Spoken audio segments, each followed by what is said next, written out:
Bonjour Esteban, Bonjour Daniel, comment tu vas? et toi, ça va? Bien? Ça te fait quoi de passer de l'autre côté de la caméra? Eh ben, on va faire un test après toutes ces années Bah oui, de films, on va essayer. il fallait que tu t'y mettes un jour, hein, Ouais, à force de regarder. Bon, on va faire les crêpes, un grand classique. Crêpes, alors là, on va les faire flamber. Il y a 2 centilitres de Grand Marnier, 2 centilitres de cognac, il y a 8 centilitres de jus d'orange. On va tapisser notre poêle avec du sucre. Tu peux déjà en mettre. donc on va le caraméliser. On va le caraméliser, on met déjà le sucre. Alors, ce qu'il faut faire, on va caraméliser cela de manière à que ça soit pas trop brûlé non plus, parce que plus tu brûles, plus la sauce elle est amère. Alors si tu vois qu'elle crame un petit peu au centre, ben, tu tournes un petit peu ta poêle, hein, tu la fais un peu tourner. Pas que... Pas qu'elle crame, quoi. Après, il y a toujours une poêle, celle-là, elle est plus fine que celle-ci, elle va beaucoup plus vite. Ouais, on Et le si crame. tu vois que tu n'arrives pas, soit tu baisses le feu, soit tu la lèves un petit peu comme ça, tu vas sur les côtés. Alors des fois ça va vite, mais des fois c'est un peu long, quoi. Et selon le type de poêle, si les poêles en cuivre c'est un bon conducteur, mais de l'argent il va encore plus vite, c'est un conducteur qui est meilleur que le cuivre. Mais alors maintenant qu'on a le caramel, on va mettre le jus de citron. D'abord, on va le presser, on a piqué la fourchette en dessous, on va presser dessus comme ça s'il y a des pépins, ils vont rester dans la fourchette, hein. D'accord. On prend tout? Oui, on presse tout le citron.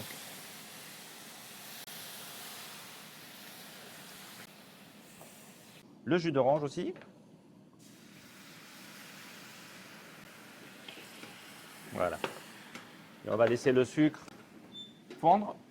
Hein, vous voyez, plus la sauce, plus le caramel il est caramélisé, brûlé, plus la sauce elle va être foncée, hein. Et maintenant, on va mettre la crêpe et après on va la rouler, on la déroule entièrement dans la poêle, comme ça. Hein, et après, on va la plier. On va la plier d'abord comme ça. Comme Et ça. ensuite, comme ça. Voilà. On va laisser chauffer un tout petit peu. Donc là, on la met en portefeuille, quoi. Un portefeuille, voilà. Là, on a 2 centilitres de Grand Marnier, 2 centilitres de cognac. On va les verser ici comme ça. Et comme ceci, on va bien laisser chauffer. Dès qu'on sent qu'elle est chaude, là, que les vapeurs peuvent... Alors, on va essayer de la fermer maintenant. Voilà. Là, on y est. On l'arrose ou pas? On va l'arroser un petit peu, en faisant attention de ne pas se brûler. On va bien réduire cette sauce pour lui donner du goût.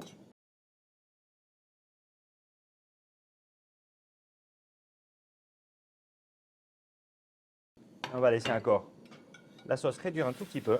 Là, elle est presque bonne, hein.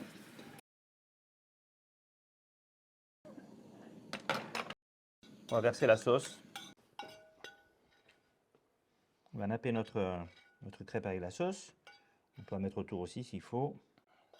On met toute la sauce. Qu'est-ce qu'on fait? Tu as vu ta sauce? Alors, Un peu noir, celle-là. plus tu la caramélises, plus elle est foncée à l'arrivée, hein. Tu as vu, la tienne, elle est Mais là, quasi... ce sera pas joli, quoi, en fait, Ouais, au service. ça ne veut pas dire qu'elle sera pas bonne, mais elle sera plus concentrée, plus forte, plus Plus amère. amère. Plus amère aussi. On les goûte ou quoi? On y va? On y va. Allez, on y va. Pendant que ça se refroidisse. Ouais, ce serait dommage, tout ce travail. Bon, il n'est pas très sucré. Un peu d'acidité. Hum. Tiens, comment attends. Hum. Bah, tu vois, avec la même recette, le même dosage, mais 2 personnes font 2 choses différentes. Vitamine. Ça va, elle est pas trop amère. Non, ça va. C'est juste l'apparence que... mais il y a la sauce dedans. La mienne est un peu plus acide. Hum. Parce qu'elle est moins caramélisée, moins... Ça, elle est presque mieux, en fait, parce qu'elle est moins acide. Non? Mais on a l'amertume qui arrive derrière. Ouais. Mais les deux sont bonnes, hein. Ouais, de son bonne. Mais c'est vrai que la couleur trop noire, c'est pas joli en présentation. Bon. Tes premières crêpes ou quoi?